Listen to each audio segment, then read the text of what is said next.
I knew I shouldn't have come. A megaphone would have been handy to let everybody know the display's started. I think they'll know, Doug.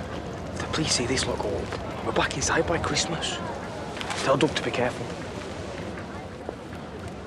All right, mate. We've been hearing some stories. A few drinks, that's all that happened. She gave her booze, yeah? I didn't give her it. What, you were selling her? No.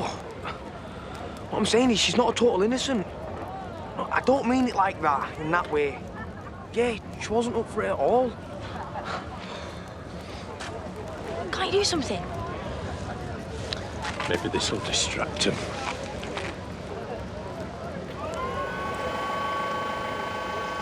Hey, what are you doing to my car? You couldn't have read the warrant, Mr. Barton. It's in safe hands.